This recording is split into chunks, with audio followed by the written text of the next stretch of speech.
आपकी मार्फत में सबसे पहले विश्व के सर्वमान्य नेता और जिनकी कथनी और करनी में कोई अंतर नहीं है और जो संकल्प लेते हैं उस संकल्प को पूरा करते हैं, ऐसे हमारे आदरणीय प्रधानमंत्री नरेंद्र मोदी जी के कर कमलों द्वारा आने वाली 21 अप्रैल 2026 को राजस्थान के बालोतरा जिले के पचपदरा में रिफाइनरी का उद्घाटन उनके कर कमलों द्वारा होना है। यह रिफाइनरी मात्र एक रिफाइनरी नहीं है, यह एक फैक्ट्री नहीं है, यह पश्चिमी भारत और राजस्थान का भविष्य बदलने की मील का स्टोन साबित होगा। इस रिफाइनरी से न केवल हमारी आर्थिक सुदृढ़ता बढ़ेगी, हमारी जीडीपी बढ़ेगी, बल्कि विश्व स्तरीय हमारा महत्व भी बढ़ेगा। हमारे जो बेरोजगार नौजवान भाई बहन हैं उनको रोजगार मिलेगा। अनेक तरह के बायो प्रोडक्ट से जो व्यापार बढ़ेगा, जो औद्योगिक क्षेत्र बढ़ेगा, उससे आने वाला पश्चिमी राजस्थान और पश्चिमी भारत का भविष्य बदल जाएगा। आज आप पचपदरा से लगा करके जोधपुर तक और पचपदरा से लगाकर बाड़मेर तक और उधर सिवाना या जालोर तक का जो परिदृश्य देखते हैं, आने वाले 10 या 15 वर्षों के बाद ये परिदृश्य पूर्ण रूप से बदला हुआ लगेगा। ये हमारी तीसरी रिफाइनरी है भारत में जो सर्वोत्तम आधुनिक टेक्निक से बनी है।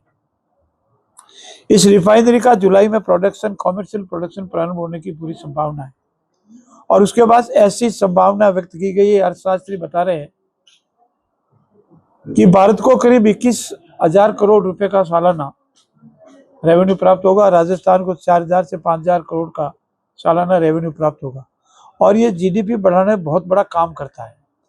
रोजगार को लेकर के, हमारी जीडीपी को लेकर के, हमारे आर्थिक महत्व को लेकर के, हमारे क्षेत्र को विकास को लेकर के और बायो प्रोडक्ट की जितनी इंडस्ट्रीज लगेगी उसमें रोजगार मिलेगा, वो अलग है।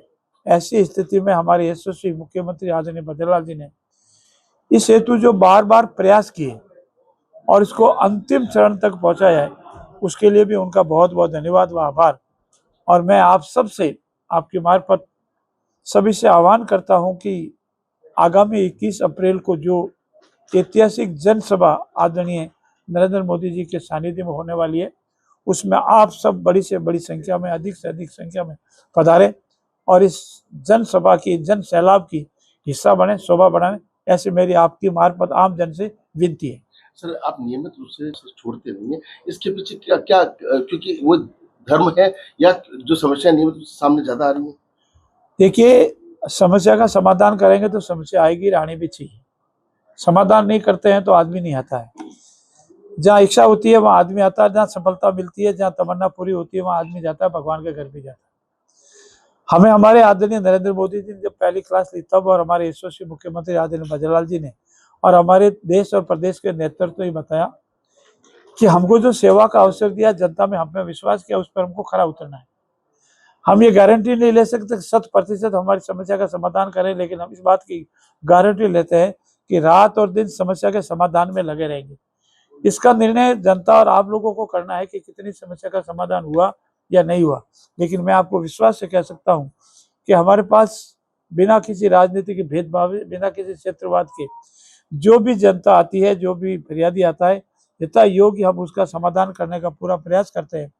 और मैं विश्वास के साथ आपको कह सकता हूं कि वर्तमान में लूणी क्षेत्र में जो विकास के कार्य चल रहे हैं, चाहे 500 किलोमीटर की रोड का नेटवर्क का काम चल रहा हो, चाहे हमारे 2 बड़े बड़े हॉस्पिटल, एक सैटेलाइट और ट्रॉमा सेंटर हो, 3 हमारे महाविद्यालय हो, एक हमारी तहसील और उप तहसील हो, एक हमारे DYSP और एक तरफ दवा में पुलिस थाना हो, कोई भी क्षेत्र ले लें हम, सभी क्षेत्रों में ऐतिहासिक विकास के कार्य हो रहे। इसके लिए मैं जो 3 हमारे बजट आए, इन तीनों बजट की जो क्रियान्विति हो रही है, उसके लिए मैं यशस्वी प्रधानमंत्री के साथ साथ हमारे विकास पुरुष आदरणीय भद्रलाल जी का भी बहुत बहुत आभार व्यक्त करता हूँ। वो नियमित रूप से बराबर हमें प्रेरित करते हैं, आदेशित करते हैं कि हम जिले में जावें, तहसील में जावें, गांव में जावें, हमारे बजट की क्रियान्विति फील्ड में हो रही है कि नहीं हो रही है, उसकी पूरी मॉनिटरिंग करें, जनता की अपेक्षाओं पर खरे उतरें। पेयजल हो, बिजली हो, सड़क हो, स्कूल में अध्यापक हो, अस्पताल में स्टाफ हो, इसकी पूर्ति करने का पूरा प्रयास करें और हम इसमें पूरा प्रयास कर रहे हैं। ईश्वर साक्षी है कि इसमें किसी तरह की कोई कोताही नहीं करें। सर, शक्ति बंधन अधिनियम, इस अधिनियम को लेकर कांग्रेस कह रही है कि हमारे द्वारा जो है ये हमारे डेवलप किया हुआ है, बीजेपी इसका श्रेय लेने जा रही है। आप क्या मानते हैं कि ये अधिनियम जो प्रधानमंत्री जी ला रहे हैं कैसे और किस तरह से कार्य देखिए, करेगा? कल आपने आदरणीय प्रधानमंत्री नरेंद्र मोदी जी की पार्लियामेंट में दी गई स्पीच देखी हो, तो उन्होंने कहा है कि इस सब का श्रेय हमको जाएगा, मैं को नहीं। उन्होंने प्रारंभ से बार बार जोर देकर कहा ये हमको है और इसका श्रेय ले। उन्होंने ये कहा कि अगर इसकी खिलाफत करोगे तो मुझे नुकसान नहीं है। ये किसी के ऊपर दिया हुआ आसान नहीं है। ये आदि शक्ति नारी शक्ति के हक का प्रश्न है और कांग्रेस ने इसको लंबे समय तक अटकाए रखे।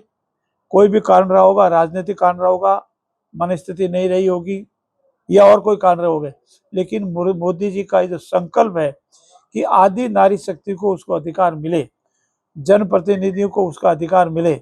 जैसा प्रतिनिधित्व राजस्थान पंचायत राज में भाजपा सरकार ने महिलाओं को दिया था आरक्षण का, वैसा ही लाभ हमारी इनको मिले। देखिए, ये नारी वंदन अधिनियम पहले ही पारित हो चुका है। अब इसमें एक संशोधन हो रहा है। पूर्व में अधिनियम में प्रावधान है कि 2029 की जनगणना के उपरांत ये प्रावधान लागू होंगे। अब इसमें ये प्रावधान किया जा रहा है कि नहीं, 2011 की जनगणना के आधार पर ज्यों ही ये एक्ट लागू होगा, त्यों ही ये संशोधन लागू होगा, त्यों ये अधिनियम प्रभाव में आ जाएगा।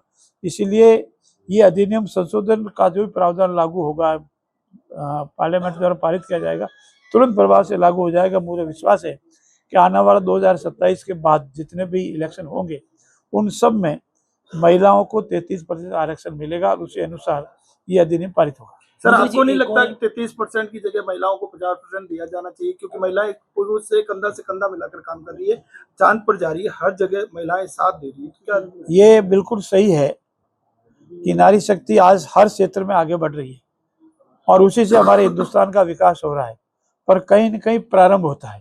प्रारंभ के बाद उसमें और अच्छे पे पहुंचते हैं, क्योंकि प्रारंभ में 33% है और जरूरत पड़ेगी तो इसमें 50% करने में भी कोई अतिशयोक्ति नहीं हो। मंत्री जी, परिसीमन अपने बनाने के लिए जिसके मन में वहम होता है वो ऐसी बातें करता है। परिसीमन पहले हुआ 2008 में और 2008 में जब हुआ तब ये 2011 की जनगणना नहीं थी। अब 2011 की जनगणना आई है और 2011 की जनगणना के आधार पर 2011 को समझ ले, आज 2026 चल रहा है, तो परिसीमन उसी आधार पर होता है जो जनगणना है।